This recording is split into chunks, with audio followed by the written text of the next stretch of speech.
ये लिखिए भाई, देखिए कहाँ तक हुआ था। तो कल आपका इन्वेस्टिगेशन हो गया था ना, अन्वेषण के अधीन। हाँ चलिए आगे लिखिए भाई, आपका हेडिंग डालिए जांच या इंक्वायरी। अगला अगला हेडिंग डालिए भाई, परिभाषा में जांच। जाओ भाई, किमार सटाइए हो, सब भूत प्रेत आते रहते हैं ऐसे ही।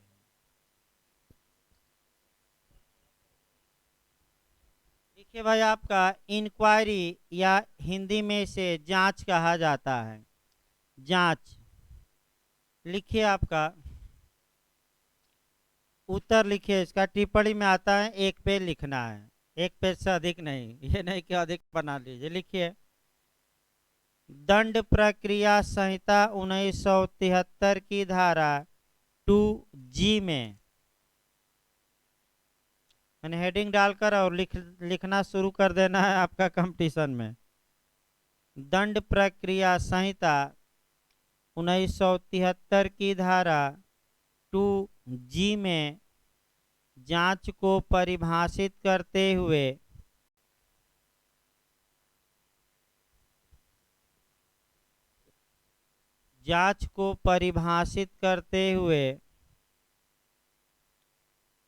यह कहा गया है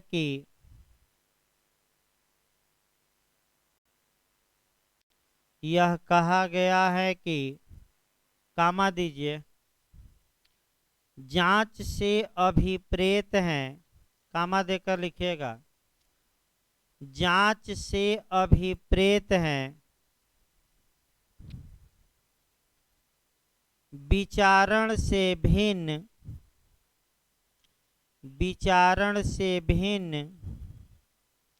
कामा दीजिए, ऐसी प्रत्येक जांच विचारण से भिन्न ऐसी प्रत्येक जांच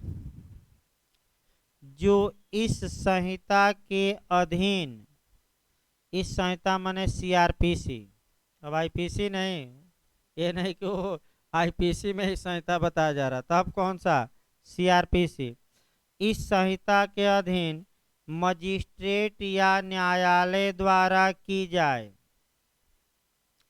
इस संहिता के अधीन मजिस्ट्रेट या न्यायालय द्वारा की जाए, मजिस्ट्रेट या न्यायालय द्वारा की जाए। खड़ी पाई दे दीजिए, पैराग्राफ चेंज कर लीजिए।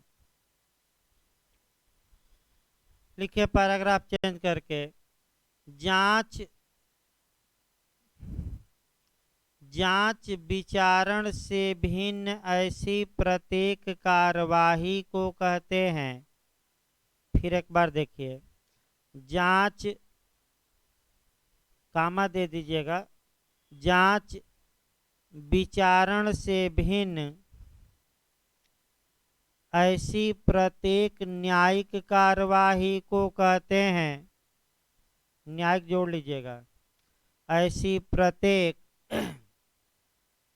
न्यायिक कार्यवाही को कहते हैं जो मजिस्ट्रेट द्वारा या न्यायालय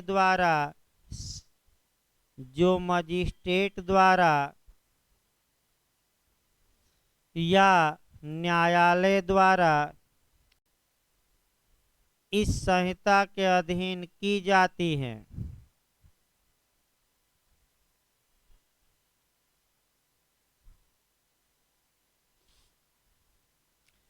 इस संहिता के अधीन की जाती हैं। विचारण शब्द को इस संहिता में परिभाषित नहीं किया गया है।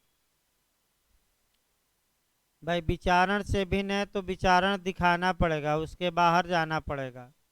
विचारण शब्द को इस संहिता में परिभाषित नहीं किया गया है।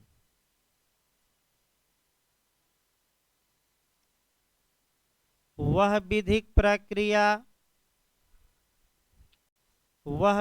प्रक्रिया जिसके तहत न्यायालय या मजिस्ट्रेट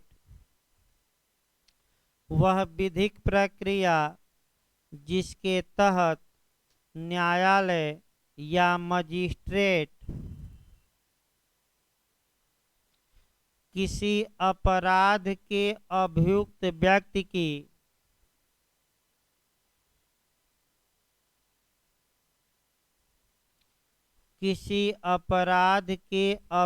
व्यक्ति की दोषिता या निर्दोषिता दोषिता या निर्दोषिता माने दोषी या निर्दोष माने अभियुक्त दोषी है कि दोषी नहीं है, दोषिता या निर्दोषिता अवधारित करने हेतु अपनाता है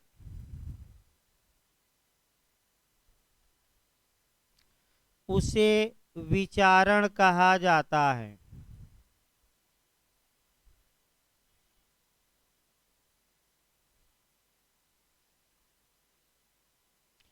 उसे विचारण कहा जाता है। विचारण का प्रारंभ आरोप के विरचन से होता है। विचारण का प्रारंभ आरोप के विरचन से होता है। विरचन माने निर्माण। विचारण का प्रारंभ आरोप के विरचन से होता है। अतः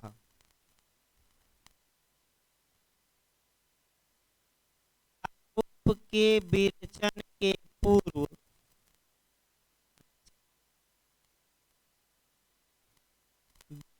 निर्माण भाई। अतः आरोप के विरचन के पूर्व संपादित सभी न्यायिक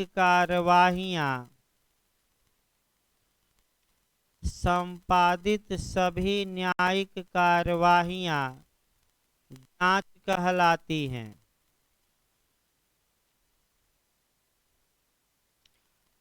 संपादित सभी न्यायिक कार्यवाहियां जांच कहलाती हैं। के पूर्व की जाती है। लिखते रहे इसी लाइन में। यह विचारण के पूर्व की जाती है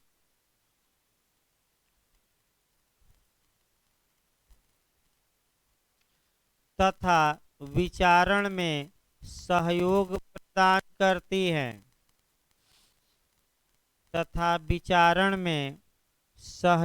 प्रदान करती है। इसका मुख्य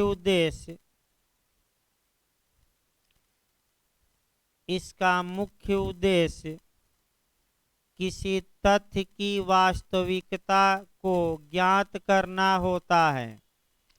इसका मुख्य उद्देश्य किसी तथ्य की वास्तविकता को ज्ञात करना होता है। इसमें शपथ दिलवाई जा सकती है।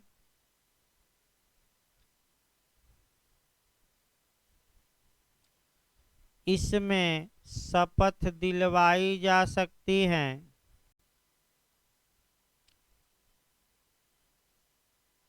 इस संहिता के तहत जांच के प्रमुख उदाहरण निम्नलिखित हैं। इस संहिता के तहत जांच के प्रमुख उदाहरण निम्नलिखित हैं।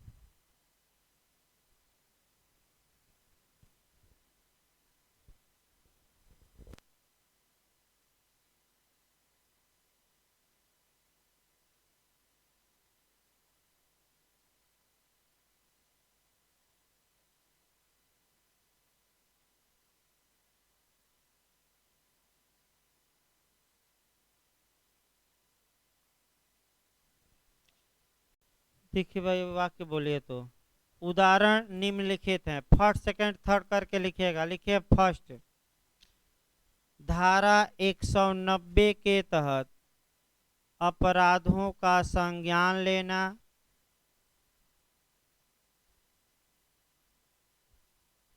धारा 190 के तहत अपराधों का संज्ञान लेना, ये भी इंक्वायरी कही जाएगी। अगला लिखिए सेकंड, धारा 200 से लेकर 203 के तहत, धारा 200 से लेकर 203 के तहत परिवाद पर कार्यवाही करना, ये भी इंक्वायरी होती है। 200 से लेकर कहाँ तक? 203। तीसरा लिखिए उदाहरण, धारा 125 के तहत,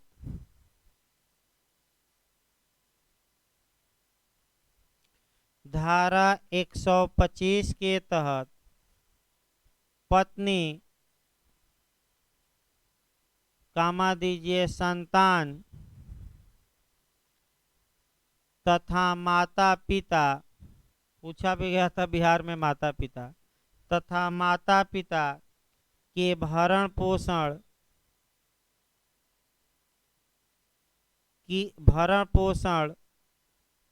के बारे में आदेश देना, भरण पोषण की कार्यवाही करना, या आदेश कुछ भी लिखिए कोई आदेश, ये भी जांच का नेचर का है, विचारण न मार दीजिएगा। अगला लिखिए भाई,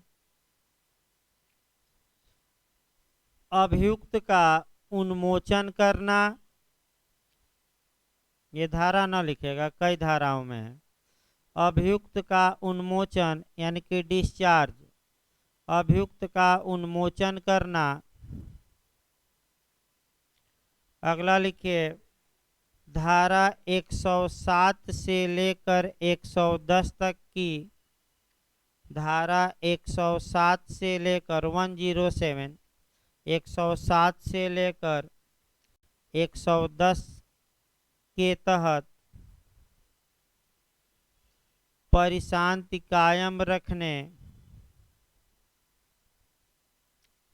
परिशांति कायम रखने या सदाचार के लिए प्रतिभूति मांगना, परिशांति कायम रखने या सदाचार के लिए प्रतिभूति मांगना, ये भी जांच की नेचर की हैं।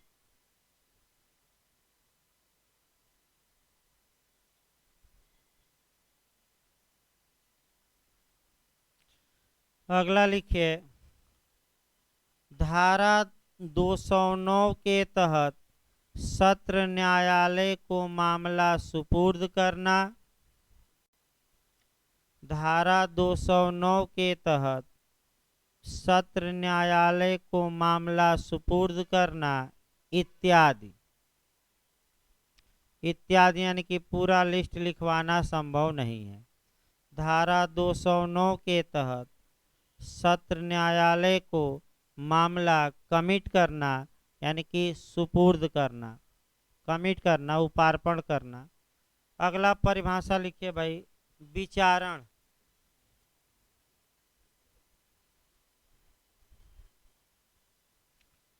विचारण लिखिए,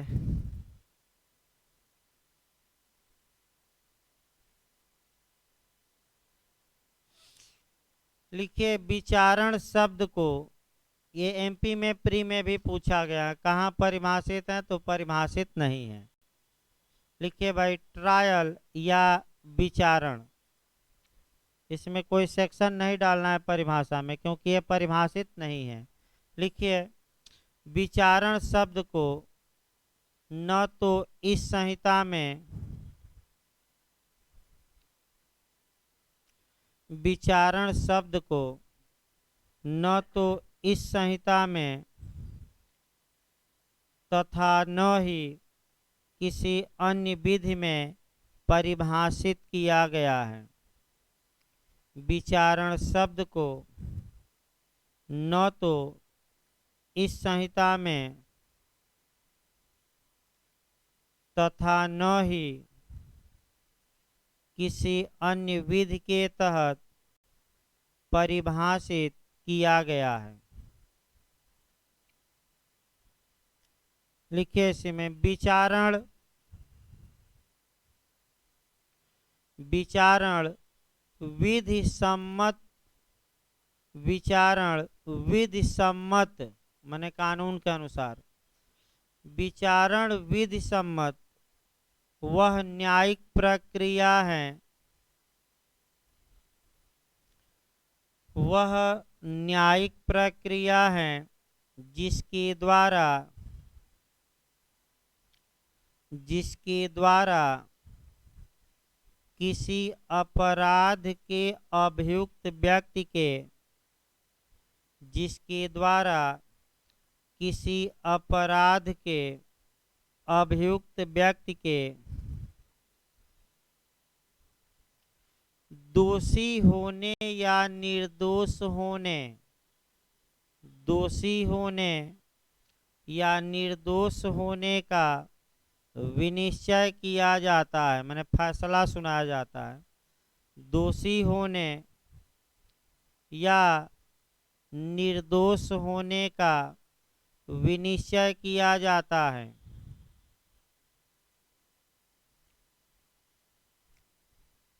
खड़ी पैर देकर इसी लाइन में लिखिए जब न्यायालय इस दृष्टि से साक्ष्य लेना प्रारंभ कर देता है जब न्यायालय इस दृष्टि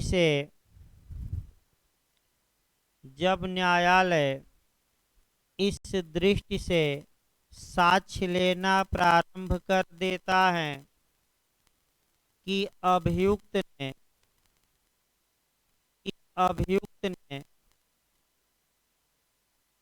आरोपित अपराध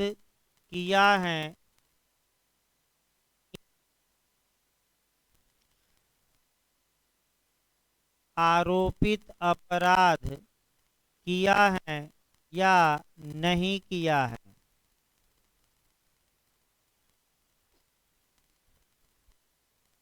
तब इस कार्यवाही को विचारण कहा जाता है।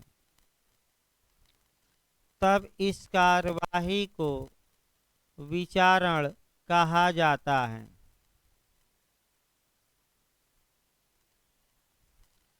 इसका प्रारंभ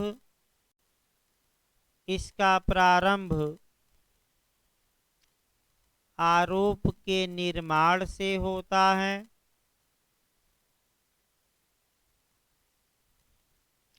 इसका प्रारंभ आरोप के निर्माण से होता है तथा अंत में दोष मुक्ति या दोष सिद्धि का तथा अंत में दोष मुक्ति या दोष सिद्धि का निर्णय सुनाया जाता है। अंत में दोष सिद्धि या दोष मुक्ति का निर्णय सुनाया जाता है। इसी लाइन में लिखिएगा इसमें शपथ दिलवाई जा सकती है इसमें शपथ दिलवाई जा सकती है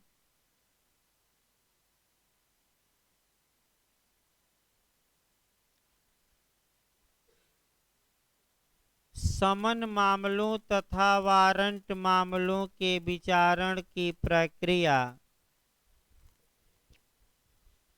समन मामलों तथा वारंट मामलों के विचारण की प्रक्रिया पृथक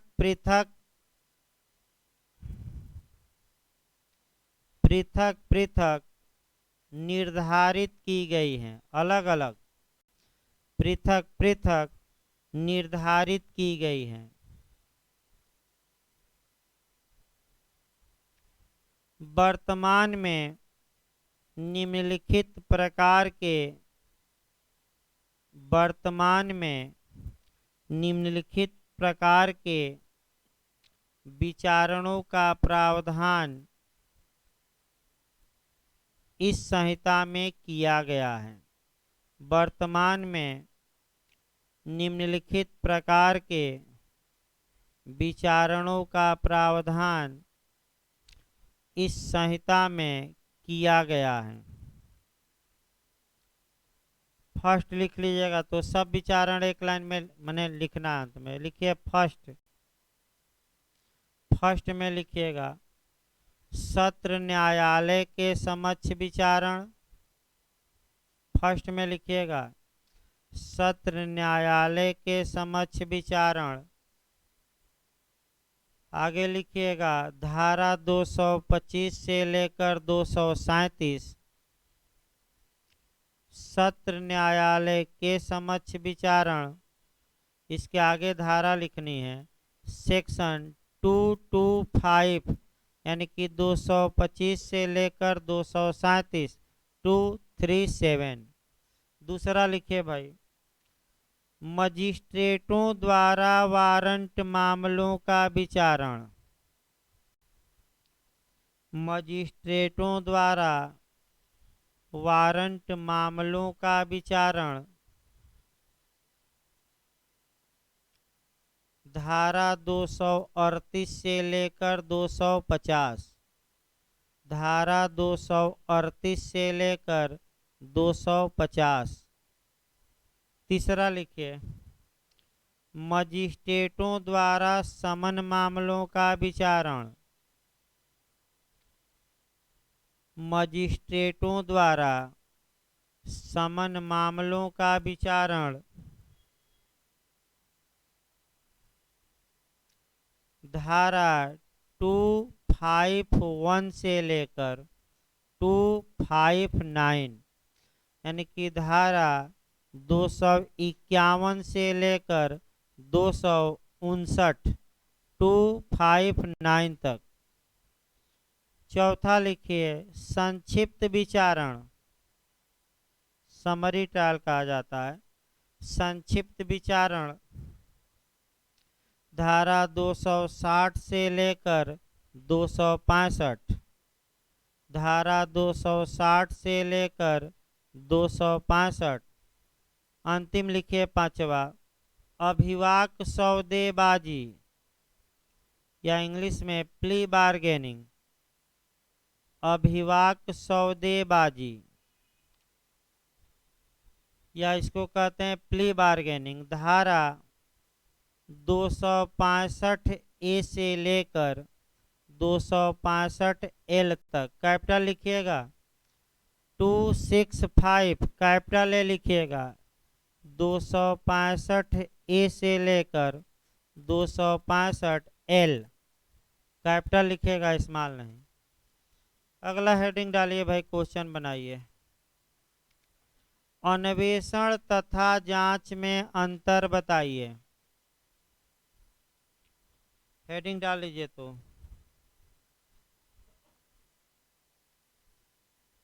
इन्वेस्टिगेशन और इंक्वायरी में डिफरेंस।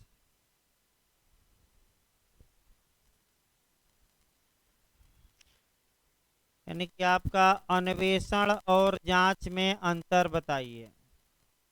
पैराग्राफ चेंज करके लिखिए अन्वेषण और जांच में महत्वपूर्ण अंतर निम्नलिखित हैं।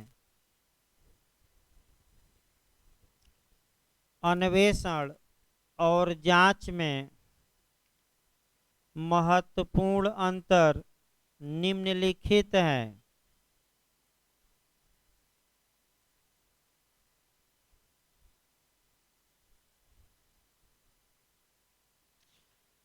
पहला लिखिए भाई आपका, वही खाका बना लीजिएगा। पहले अन्वेषण बना लीजिए, दूसरा में जांच। 4-5 अंतर ही मिलते हैं।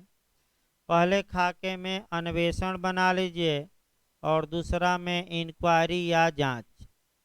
अंतर पर विशेष ध्यान देना है। यूपी एपीओ यूपीजे उत्तराखंड हर एक जगह वर्तमान में अंतर ज़्यादा पूछ रहा है, इंटरव्यू में भी। तो अंतरों पर विशेष ध्यान देना है और लगातार मैं शुरुआती दौर से अंतर लिखवा रहा हूँ पहले ही क्वेश्चन से।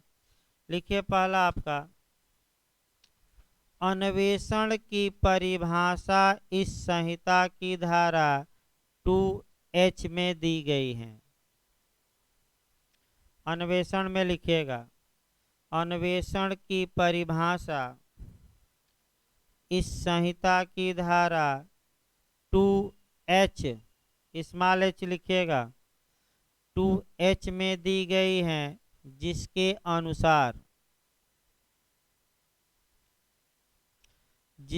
अनुसार अन्वेषण पुलिस अधिकारी द्वारा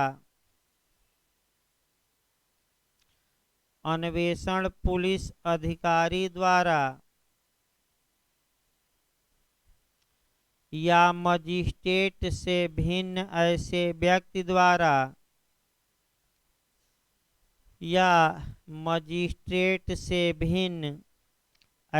व्यक्ति द्वारा जिसे मजिस्ट्रेट प्राधिकृत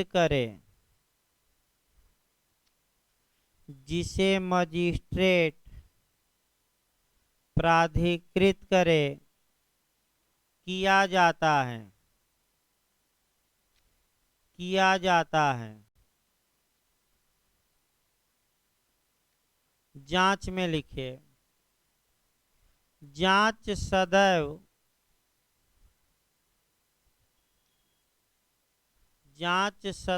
विचारण से भिन्न हो। देखिए परिभाषा दिखाना है ना, जांच की परिभाषा लिखिए भाई। जांच की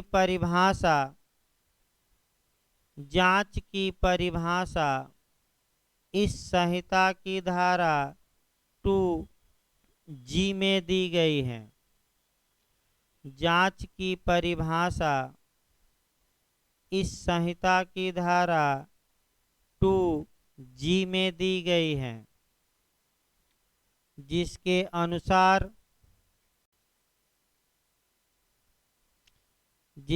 अनुसार अभी लिखवा भी गया, जांच विचारण से भिन्न होती है, जिसके अनुसार जांच विचारण से भिन्न होती है तथा मजिस्ट्रेट या न्यायालय द्वारा की जाती है।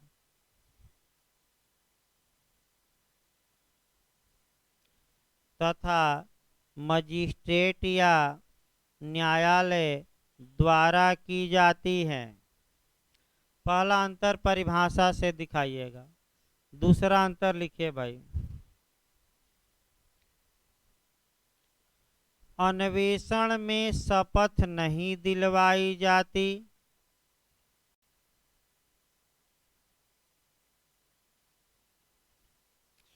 अन्वेषण में शपथ नहीं दिलवाई जाती।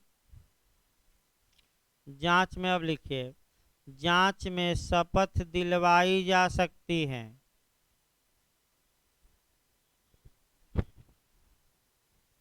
जांच में शपथ दिलवाई जा सकती है। अगला अंतर लिखिए, तीसरा, अन्वेषण न्यायिक कार्यवाही नहीं मानी जाती।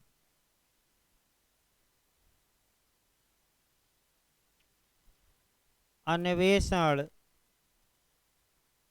न्यायिक कार्यवाही नहीं मानी जाती। जांच में लिखिए, जांच एक न्यायिक कार्यवाही है।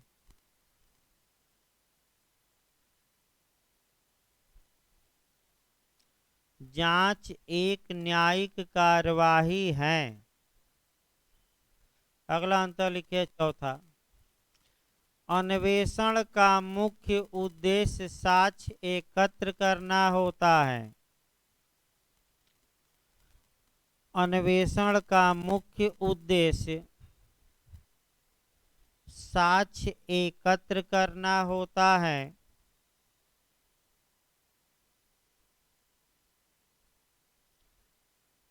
जांच में लिखिए, जांच का मुख्य उद्देश्य जांच का मुख्य उद्देश्य किसी तथ्य की वास्तविकता का पता लगाना होता है। जांच का मुख्य उद्देश्य किसी तथ्य की वास्तविकता का पता लगाना होता है। अगला लिखिए, अन्वेषण सदैव, अन्वेषण में लिखिएगा, अन्वेषण सदैव पुलिस अधिकारी द्वारा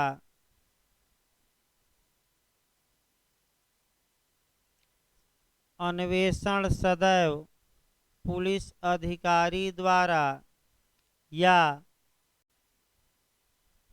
मजिस्ट्रेट से भिन्न ऐसे व्यक्ति द्वारा किया जाता है,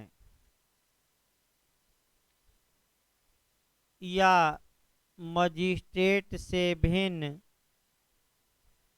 ऐसे व्यक्ति द्वारा किया जाता है जिसे मजिस्ट्रेट प्राधिकृत करे, जिसे मजिस्ट्रेट प्राधिकृत करे।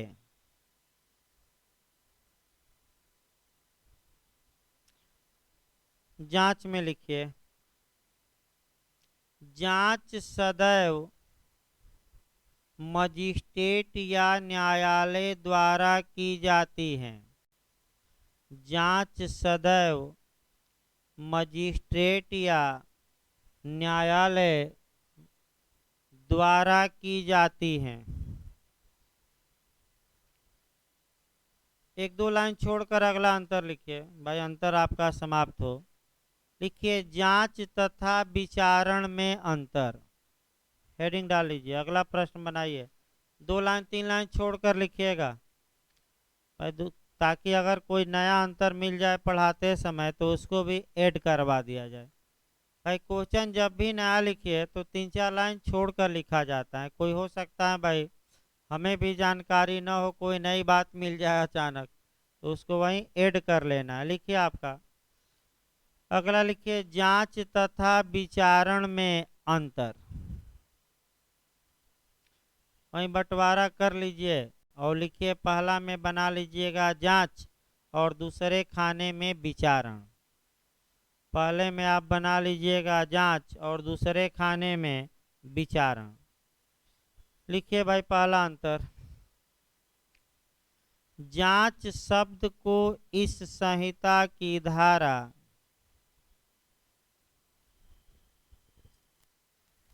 जांच शब्द को इस संहिता की धारा 2G में 2G में परिभाषित करते हुए यह कहा गया है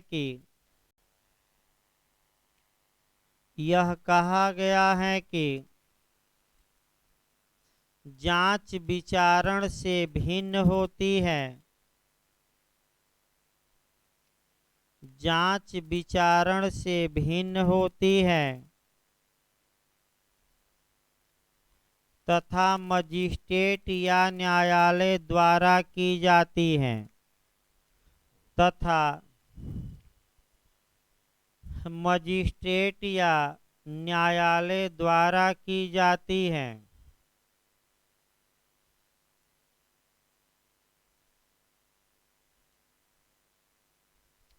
विचारण में लिखिए, विचारण शब्द को परिभाषित नहीं किया गया है।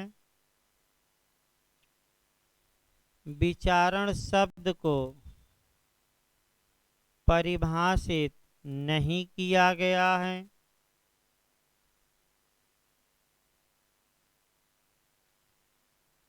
विचारण मजिस्ट्रेट या न्यायालय द्वारा किया जाता है।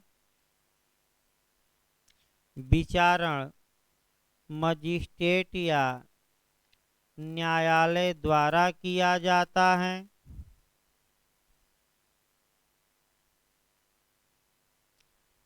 इसके तहत किसी अभियुक्त व्यक्ति इसके तहत किसी अभियुक्त व्यक्ति की दोषिता या निर्दोषिता का अवधारण किया जाता है। माने अभियुक्त दोषी है कि निर्दोष है, दोषिता या निर्दोषिता का अवधारण किया जाता है।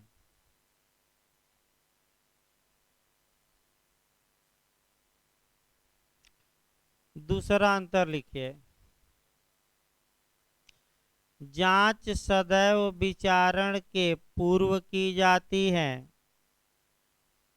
विचारण के बाद नहीं, याद रखिए। कब किया जाता है? हमेशा ट्रायल के पहले। जांच सदैव विचारण के पूर्व की जाती है। विचारण में लिखिए, विचारण सदैव जांच के पश्चात किया जाता है। विचारण सदैव जांच के पश्चात किया जाता है।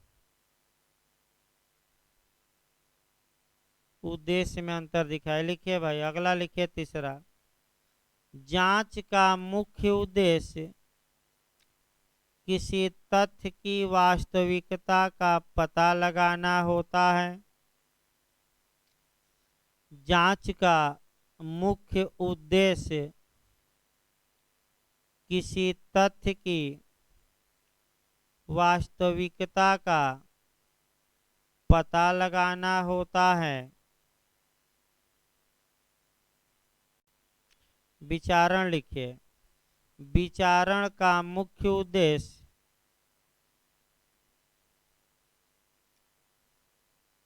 विचारण का मुख्य उद्देश्य अभियुक्त के दोषिता या निर्दोषिता का अवधारण करना होता है।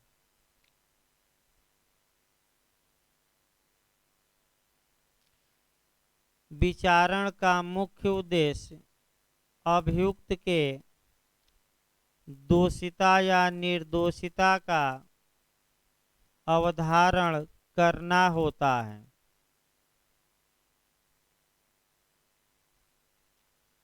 शपथ इसमें भी दिलवाई जा सकती है, उसमें भी। दोनों न्यायिक कार्यवाही हैं, दोनों मजिस्ट्रेट या न्यायालय ही करते हैं।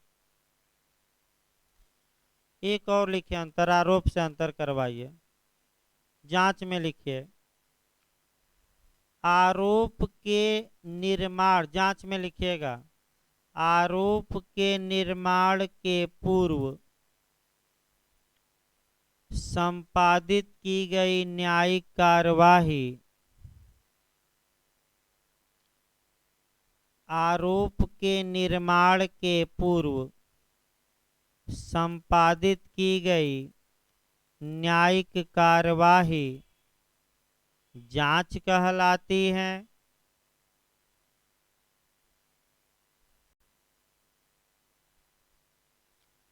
विचारण में लिखिए, आरोप के निर्माण के पश्चात आरोप के निर्माण के पश्चात संपादित कार्यवाही विचारण कहलाती है। यानी कि किस कैटेगरी में आएगा? ट्रायल में।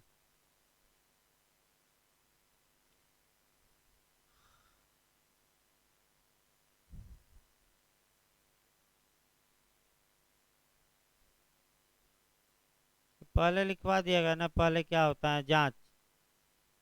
चार अंतर हैं भाई, और एक दो लाइन छोड़ दीजिएगा।